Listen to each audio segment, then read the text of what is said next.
I hit the ground running right now with the session today. I have with me Michael Leung, who will be I'll be tag teaming with him throughout the whole session. So let's get this started, guys.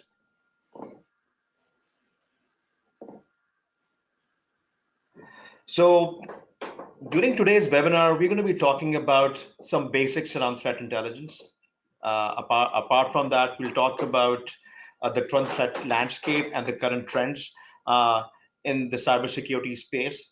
We'll also talk about skill gaps by numbers and some figures which are there. And then towards the end, we'll talk about the best practices. And of course, we'll also talk briefly about the certification by EC Council, which is Certified Threat Intelligence Analyst. And towards the end, we'll have some questions and answers too.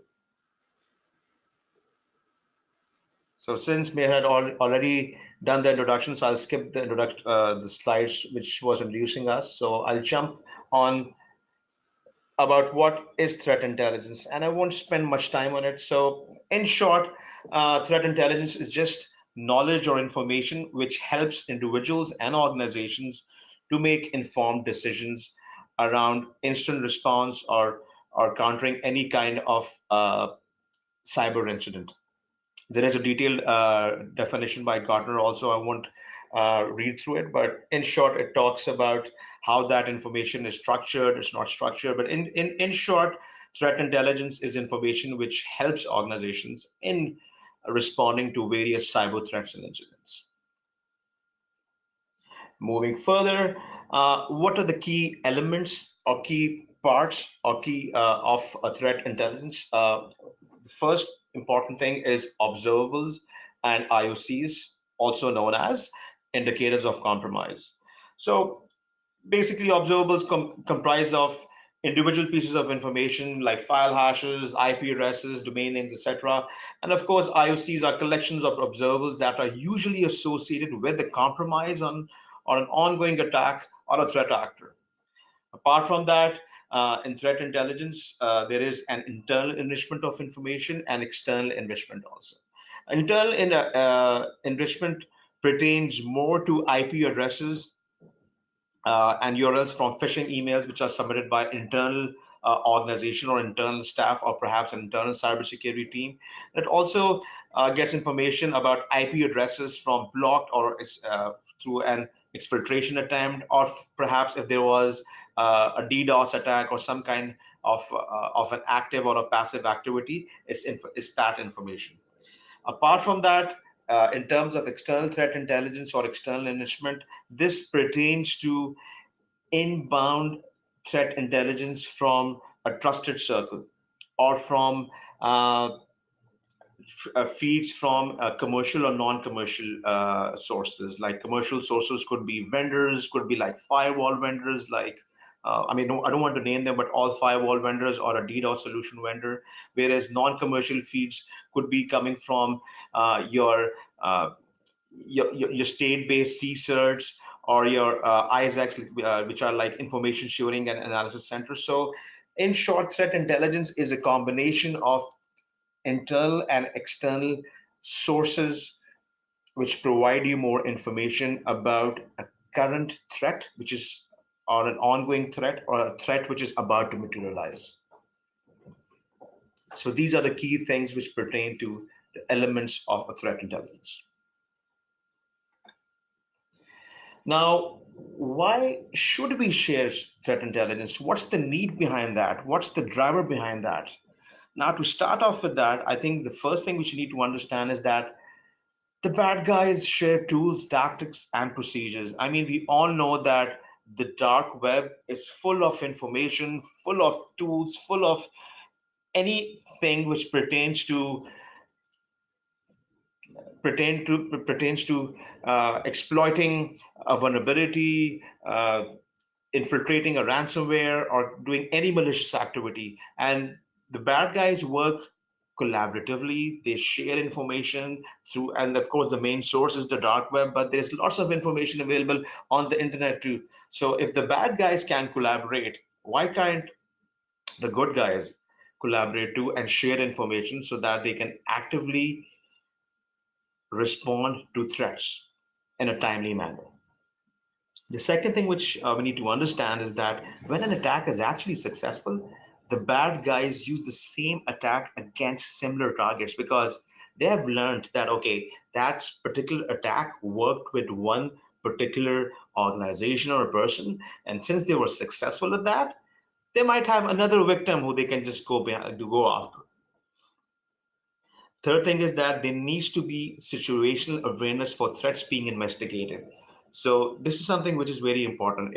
If there is any organization which is experiencing a threat or an incident, they should share that within a trusted circle or within, like for instance, I come from higher education space or the research and education space. We have a trusted circle of research and education institutions or higher education institutions which do share information about the threat. And of course, by sharing that information, you are able to prevent from any other organization within your trusted circle from falling victim to that particular threat or an incident.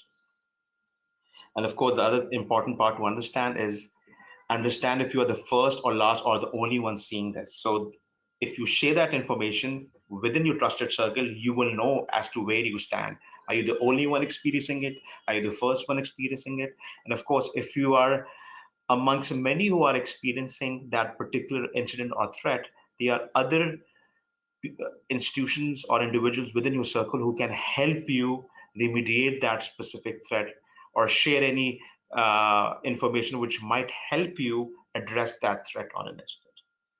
And of course, you can, once you share that information, or you'll be able to get information about if that threat or attack is industry specific or it affects many stakeholders across other segments also. So you're able to get more information about that threat. So in short, what I always tell people is that threat intelligence is about sharing information which could help resolve any cyber an eventuality or any incident. So that's the crux of it.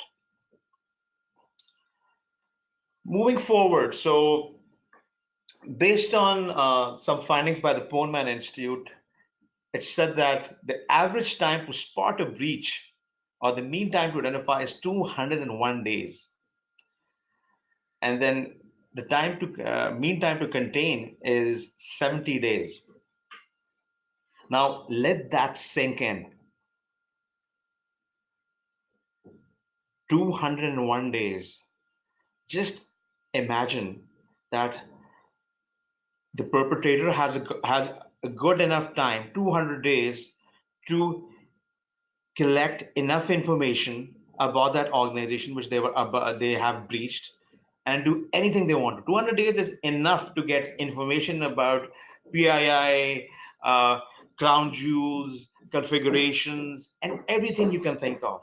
So that's quite alarming. That's quite alarming.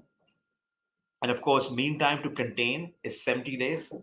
That's a lot. I mean, the mean time to contain should be a lot more less than that. But these are the current trends based on the findings by the Pohlman Institute.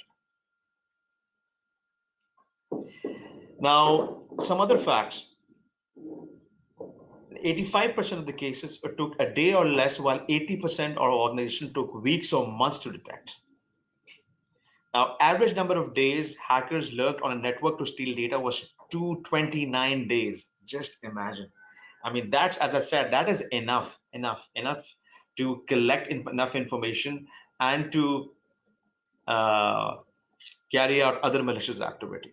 So these are some alarming facts which also substantiate as to why organizations actually need to go for cyber threat intelligence. So in short, it's all about the time to respond. Because at the end of the day, it's about the lack of speed and agility when responding to a suspected data breach. So the better your response time, the better are your chances of recovering from that incident or making sure that you're able to mitigate that in due time. And the tagline over here is immunity by community. If we are able to build that strong community which shares threat intelligence on a timely basis, we'll be able to immune ourselves or immune our organizations from such threats on an ongoing basis. So what we often say is that we need to make our people more effective. And of course, shared intelligence fills the skills gap also. Because in short, what is happening is that you're sharing information about threats which might be unknown. And of course, in a way, you're creating awareness also. So in short, what needs to happen is that whenever we talk about an approach in the technology or the security world, we talk about three main elements: people, process, and technology. Now, in threat intelligence, the process piece is about how to share the information, how to use structured information, how to use unstructured information. But at the end of the day, it's the people who are going to be acting on it or acting upon it. So by sharing threat intelligence, you're also educating people, creating awareness also, and making sure that the people are well equipped with all the required information to respond to a cyber threat, be it a high risk cyber threat, be it a low risk cyber threat, or be it a medium risk cyber threat. So let's talk about the threat intelligence sharing maturity model. Where does it start? How does it mature? And I mean, how does that whole model look like? So if level zero is not sharing anything. It's just like sitting on a time bomb, sharing nothing and just waiting for something to happen. That's zero. Level one is manually sharing.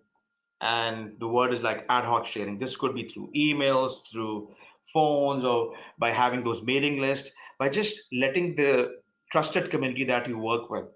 As I mentioned, that I'm picking on the higher education community, that's because that's the community I work with. We have lots of mailing lists. We have got a security special interest group on which we share information. Then we have got a mailing list by the Canadian Center of Cybersecurity, which does also send out advisories to us based on the traffic light protocol. That's a bit more structured, but just wanted to give that as an example. The second maturity level is more about automated ingestion.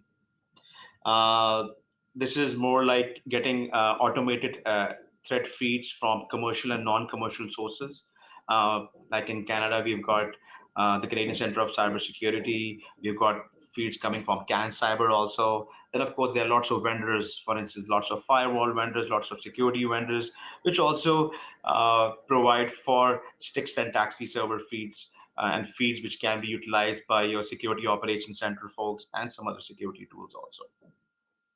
And of course, this level three is more about automated observable sharing. So this is about an active community engagement. Like I gave an example of the Canadian Center of Cybersecurity.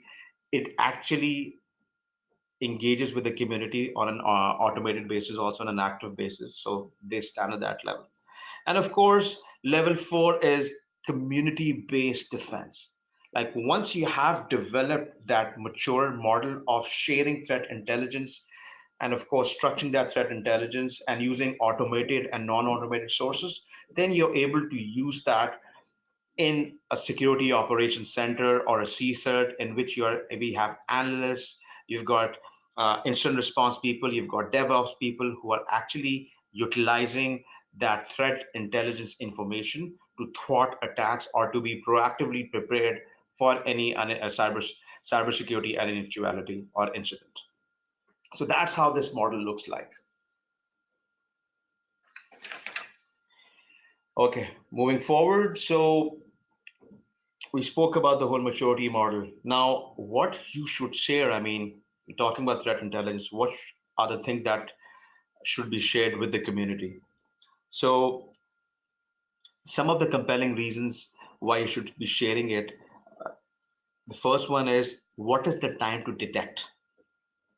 Second one, time to remediate. And of course, good data enables good decisions. And I think this is something which is really key to know, understand over here because the data which is being shared as part of threat intelligence should be good enough, should not have any information which is irrelevant.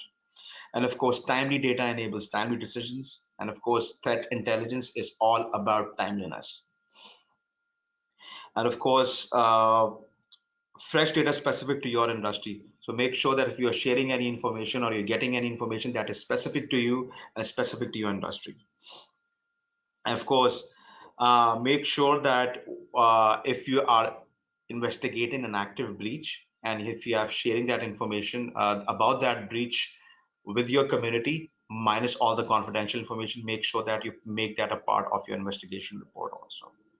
And of course, please do not hesitate to share information about observables and indicators of compromises, because observables and IOCs are specific pieces of information which would enable the others to identify that specific cybersecurity incident and take action against it.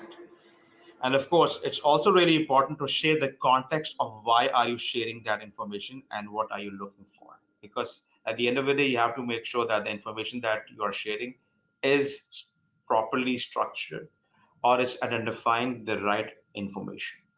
That's what's important. And make sure that you identify what you're looking for also. Because remember, you don't have much time to respond to cybersecurity incidents. So make sure that the information that you're sharing is informative enough. And one of the terms which are often used is that threat intelligence should be tactable and should be actionable. If it's not any of the both, it's of no use to anybody. So remember, tactical and actionable is the right word. Okay, so I would like to hand it over to Michael Leung now, who will talk about the current threats in cybersecurity. Thanks, Farooq. I guess what you can do is just you can manage the slides on your end. Oh, sure. Okay. Okay. Okay, great. So I'm going to be talking about the current trends and the threat landscape as it relates to cybersecurity.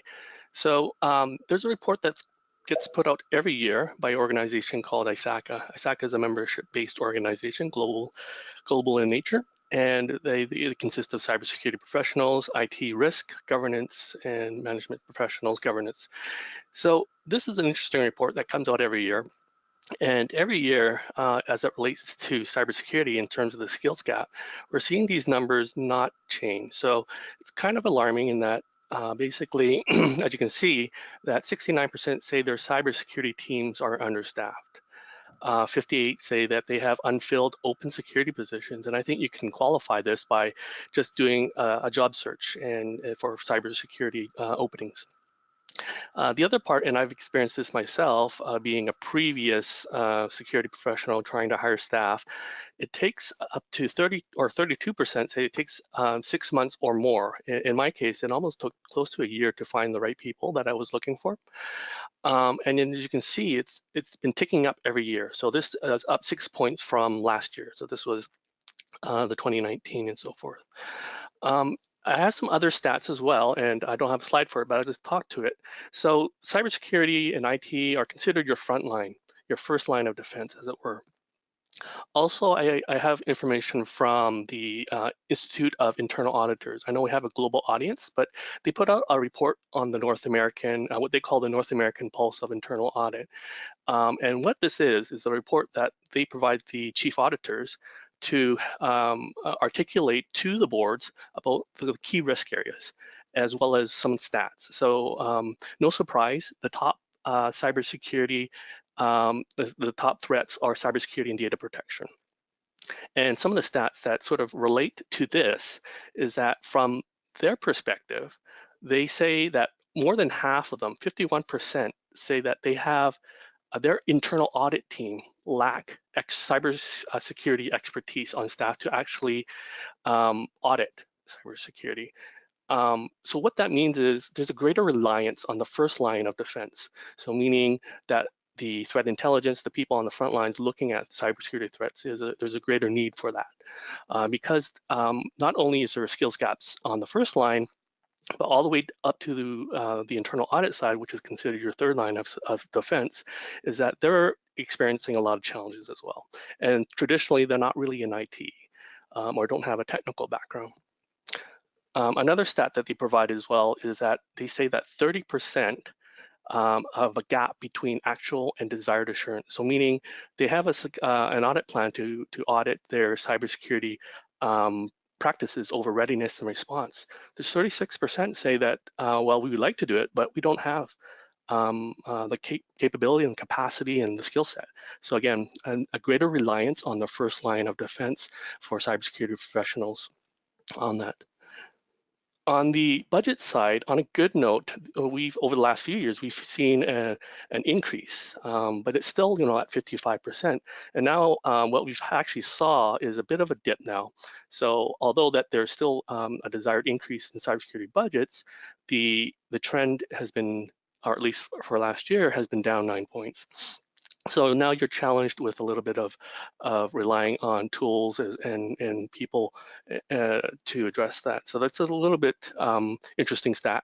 We'll see where it goes next year, but I think the trend is overall is that there's going to be a need to spend more time and effort in regards to this space. It's just basically a cost of business. Another stat on the 34% of security pros basically have a high degree of confidence in their ability of their teams. So not a high percentage there. So again, there is a greater level of confidence that's needed for them. And part of that is having skilled a workforce to work in and deal with cybersecurity threats. Farooq, can you move to the next slide? Great, thank you.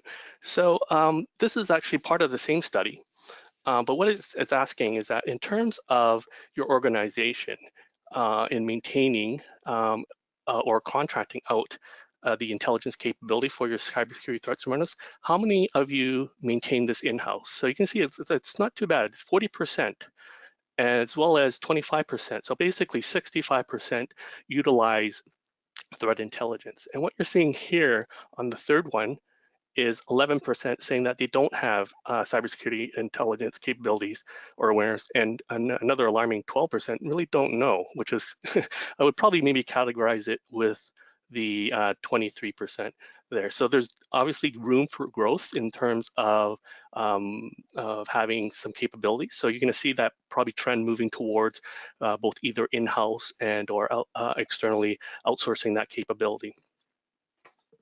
Okay, great. Great. So with that, we move to the next slide. Thanks, Farooq. So what this slide is really talking about, it may be hard to see, but it's a growing threat landscape. And what that means is that there's a lot of things going on in the world today. We have a lot of IoT, and with that, is the smart home sensors, smart fridges, anything that you can plug into the internet. And with that, there's a lot of things that could be compromised because typically a lot of the IoTs don't have a lot of security built in and a proliferation of that. Some of the other things to note is that it takes relatively short timeline in terms of once a new attack vector has been discovered to actually weaponizing that. So meaning taking over that IoT device or that device and exploiting that in terms of making it under their control. Interesting stat here in terms of the bad actors identifying the distributed denial of service attacks. So over the last few years, or I would say maybe 5-10 years, well, yeah, well, 5 years ago, DDoS was quite big in terms of hearing it on the news and so forth. It still is. Last year, it took a bit of a dip, but as you can see in the first half of 2019, it actually grew by 39%. And I think what we're seeing and why that is this proliferation of DDoS as a service. So being able to quickly leverage a service to perform DDoS attacks, and it's usually within this sweet spot of the volumetric capability of these services that are able to provide these types of attacks. The other thing that you can see probably in the news is all the political aspects that are going on. Everything from the votes, compromising the voting system, social engineering, and misinformation. I think that's the key one. I heard through another conference that actually happened in New York for all risk professionals. So obviously cybersecurity became a topic of discussion in terms of where that is. Someone made the statement that cybersecurity is no longer the #1 threat, and they say that misinformation is. So that could be argued, but his argument was that basically cybersecurity, we know the threats, we just have to get it done. But I guess my argument was that we're not getting it done in terms of, yes, we know we need to do this, we need to have trained professionals, we need to have these security programs in place, but the challenge is it's not getting done, or at least to the level that we would like to have it. Another alarming figure here, we talked about IoT devices, and the argument was basically, oh, that's fine, I had all these devices, but it's behind a firewall. But what we're seeing is also proof of concept malware getting out there that actually can exfiltrate or actually compromise IoT devices behind the firewall. And this is actually an alarming figure. And actually, I'm still trying to wrap my head around this, is that they say that an average of 7.7 million IoT devices are connected to the internet every day with little or no security.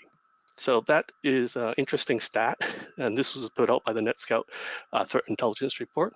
But if you can imagine, there are a lot of IoT devices that are being put on the internet every day.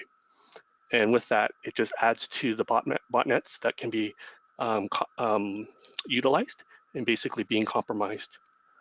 I used to work in the financial services industry, and the point of sale was one thing that we saw as an interesting attack target. So we saw this coming, meaning that in North America or in Canada, we actually moved to what we call chip and pin for the credit cards and debit cards. And with that, it would look to protect those cards if one was able to acquire the pin. However, we saw a trend in the UK, meaning once they went to chip and pin, as they went to chip and pin earlier than we did in Canada, is that a spike in malware and malicious activity had transpired. So meaning making it difficult for the bad guys were able to catch on and find another way of doing it. And this is what you're seeing as well. Okay, so with that, there's another report I have. I don't have that in the slides here, but this came out from IBM and Ponyman as well. And because they've been doing these studies for a number of years, and with the data that they have collected, as well as understanding the current trends, they are actually able to predict the probability of a data breach in the next 2 years. And they say, and it's been trending ever since they have a chart that lists it from 2014 to 2019 over the past 5 years, and it's been slowly ticking up. And as according to them, in 2019, basically this year, is that within 30% is more of a probability of a data breach happening in the next 2 years, just based upon what's growing in the current threat landscape, as well as where we are in terms of handling and managing breaches and detecting them. Okay. Farooq, can you go to the next slide? Sure.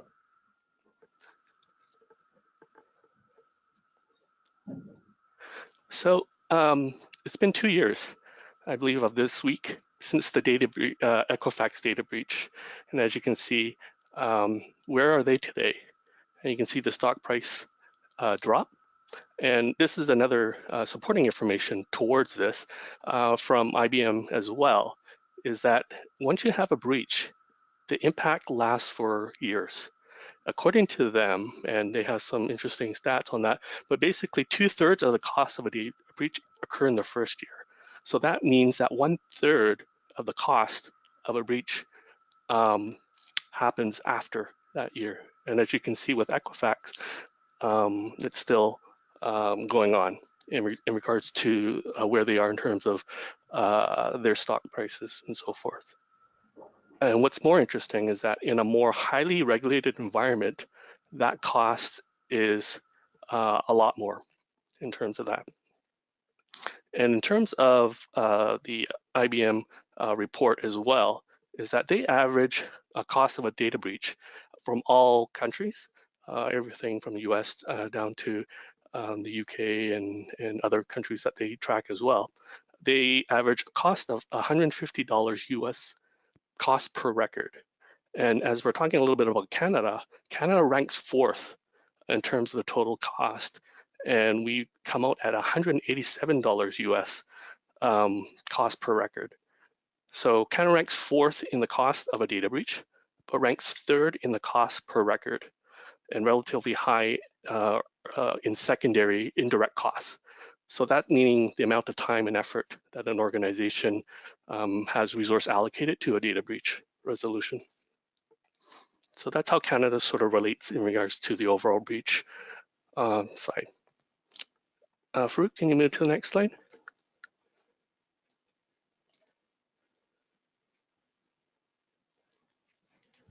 Ransomware. So you probably have heard this quite a bit in the news. It was quite popular a couple of years ago when it started to come out, and it did take a bit of a dip. But this year, it's just been exploding as it relates to ransomware, and a lot of cities have been affected quite greatly. And the decision is basically, do we pay or don't we pay? It's a dilemma.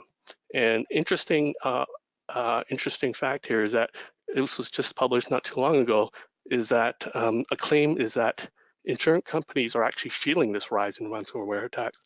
And what that is that it actually is cheaper for the insurer to pay than it is for an organization to address this, because some organizations are not able to restore from backup, and or they don't have backups. So that's an interesting argument. However, on the flip side, a couple of years ago, a couple of companies, an organization that owns and manages Oreo cookies, Ritz, Cadbury, as well as a pharmaceutical company, actually sued the insurers as it related to ransomware in the courts, and it's still in the courts because the insurers actually refused to pay them, because typically when you do have cybersecurity insurance, there's an extortion inclusion. So meaning if this is maybe considered extortion, so with that, a company is saying, well, it's cheaper to pay because we have this covered already.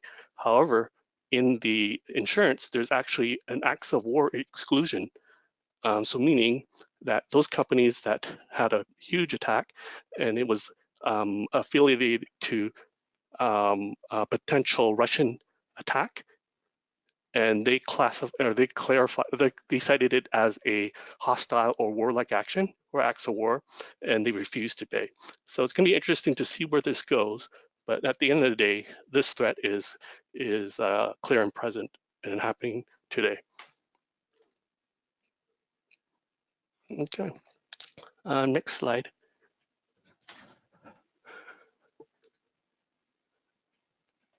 So with that, as you can see, this market, in terms of the threat intelligence market, is getting big. It's getting huge.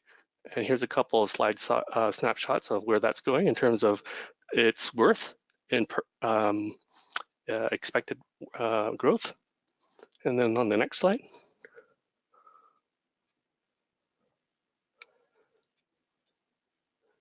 So these are just headline shots of where a lot of these professionals are continuing to grow. And as you can see, there's a more of a demand, not only within this market, but the need for more professionals in this space. Next slide. So what you're also seeing are major threat intelligence implementations or adoption by large companies here. As you can see, Microsoft, Verizon, really building up their capabilities in this area. Next slide. Here's a few other ones. Fujitsu, Visa, Deloitte, Wipro, so forth. And I think you guys can do this as well. Just do a quick Google search, Cyber Threat Intelligence Analyst jobs. Farooq, in the next slide. Yeah. Do a quick Google search and you'll get a bunch of results, alarming results, as well as going on to career sites. So if you can go to the next slide, Farooq. Just do it yourself and you can see that there are a lot more postings and positions that are needed in this area. Again, the first line of defense, one area that most organizations definitely need to focus on. Okay, and next slide. And yeah, And that's it. And with that, Farooq, I'll hand it back to you. Thank you, Michael. Thanks a lot. So I think there's a better understanding of why this world needs more cyber threat intelligence professional. And I think in the past 25 to 30 minutes, I think we gained a better understanding of that. So, what are the best practices in this area, and what could be done in order to make sure that we are prepared in a better way to respond to cyber threats? I think the starting point is that organizations need to train and certify their cyber incident response team members in the area of cyber threat intelligence. That's the first starting point. The second point is that organizations, be it public sector or be it private sector, need to have co-op programs or internship programs in which they train and mentor upcoming cybersecurity talent. Because we need to start from ground up aware. I mean, there are existing teams and existing professionals in the area of cybersecurity who need to brush up their skills and get certified, but we also need to groom the talent for tomorrow. The people who are going to be graduating from universities and colleges soon and who are looking who are enrolled into co-op programs. So organizations need to come up with co-op programs in which are more structured and geared up towards making sure that these uh, future graduates are given the opportunity of getting the training and of course and being a part of a mentorship program also. Third one, which is probably one of the most important ones, is collaboration and engagement with appropriate third parties and developing a culture for threat intelligence sharing. And that's something which organizations need to do. So, I mean, I'll pick on Canada again and the research and education space.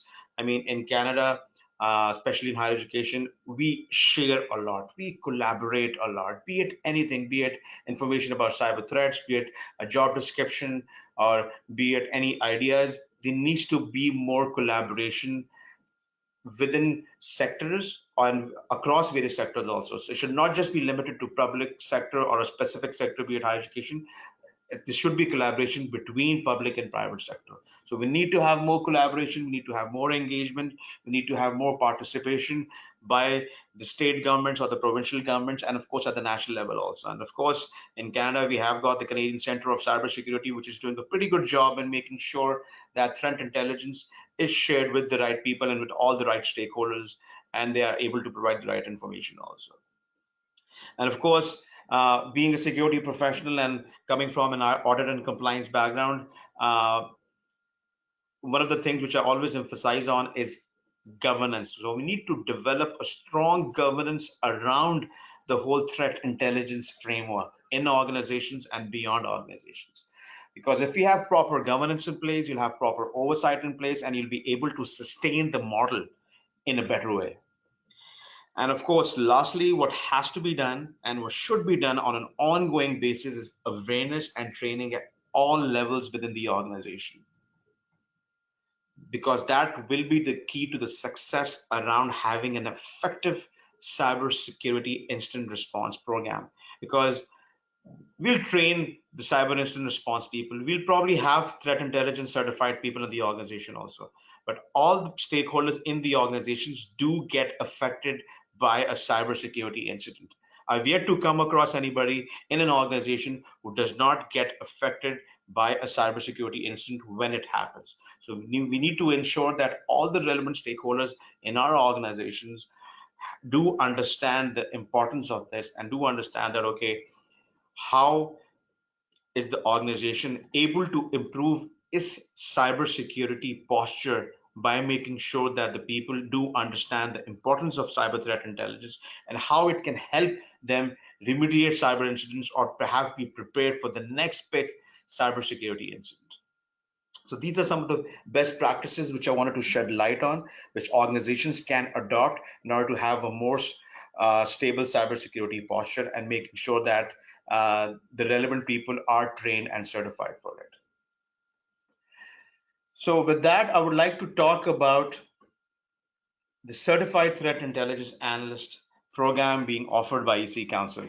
This program was launched in the last quarter of 2018 last year, and this has been uh, structured in such a way that the threat intelligence expert of tomorrow have the right tools and have the right knowledge to be able to respond to cyber threats in place. So let's talk about what this program is all about and what's so cool about it. I mean, what sets it apart? So I think we all spoke about the key issues affecting the cybersecurity space. We spoke about the current threat landscape. The current threat landscape is evolving on a regular basis. We hear about ransomware breaches and cybersecurity incidents on a regular basis. So that all of that space is evolving. And of course, for the CTI professionals, I think the program is structured in such a way that it enables them to understand that the threat landscape is evolving. The second thing is that this program covers all the basics about threat intelligence. It talks about the importance of threat intelligence in risk management, security operations center, and tools which relate to security operations center. It also talks about various types of cyber threat actors, be it state actors, non-state actors. What are the goals? What are the motivations? It talks about that too. This program also sheds light on the different types of data feeds and sources. As I mentioned before, commercial and non-commercial feeds, how those threat feeds are structured and how can they be used. It talks about that. It talks about various steps. So it talks about the process piece. So it talks about the technology piece. It talks about the process piece. Okay, what's required in the requirements and planning and direction and review, and what can be done while you're utilizing, or what process you need to adopt when you are interpreting a threat intelligence feed and using that to your organization's advantage. It also sheds lights on the cyber kill chain methodology, talks about, as I said, the open source intelligence aspect, the human intelligence, IOCs, and of course, the various elements of threat intelligence, which I spoke about in my conversation earlier today.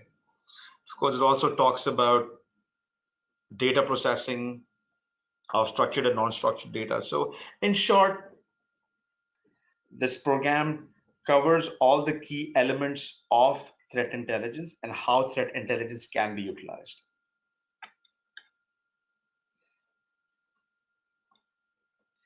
So going ahead, I mean, it talks about the whole process, talks about data analysis, how you can create more effective threat intelligence report, how you can disseminate it, and of course, sharing it through various platforms. As I said, it lays lots of information around the process and of course the technology piece and of course the various sources of threat intelligence and how it can be utilized in a more effective manner. So in short, what are the unique selling points of the certified threat intelligence analyst program? So I think first and foremost, it is a highly essential program or a must-have for those who deal with cyber threats and incidents on a regular basis. This could be people in your security operations team, in your network operations team, in your IT service desk, in your IT help desk. So anybody who deals with cybersecurity incidents, or as Michael Leung mentioned, be the first line or second line of defense. Sorry about the background noise. Those are the perks of working in downtown Toronto. Anyways, apart from this, since this is a certification program, it is compliant with the NICE framework. So it's based on that, and the course is built in accordance with the rigorous job task analysis. And of course, for all of you who are familiar with the NICE framework, it's primarily based on the job needs of cybersecurity professionals. And of course, uh, the most important part is that this program has been developed by subject matter experts from all over the world and from all the industries. This is something which I can vouch for because I'm also a part of the advisory council for CTIA in North America. So I do get to interact with all the SMEs who have been involved in it. So I can vouch for that, that this is something which is not just academic or in nature. It is developed by people who are experts and who bring in lots of uh, experience and knowledge in this area.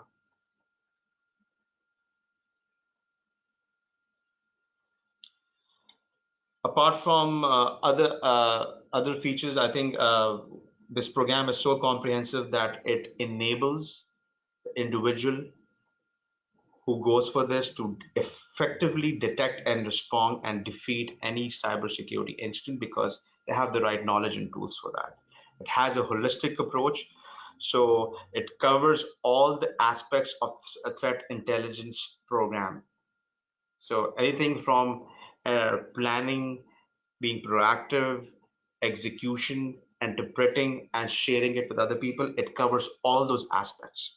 And of course, uh, based on the statistics which Michael Leung provided in terms of the current threat landscape and the jobs out there, I mean, there are about 13 million jobs out there. And of course, there would be more jobs available in the area of cyber threat intelligence or security incident response or security operations center who are in dire need for such individuals. So people who go for this program will have a pretty good chance of getting employed uh, in cybersecurity team of various organizations.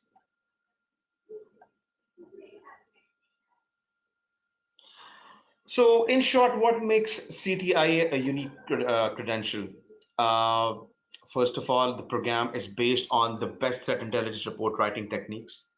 The second one, which really impressed me the most, was that it's hands-on.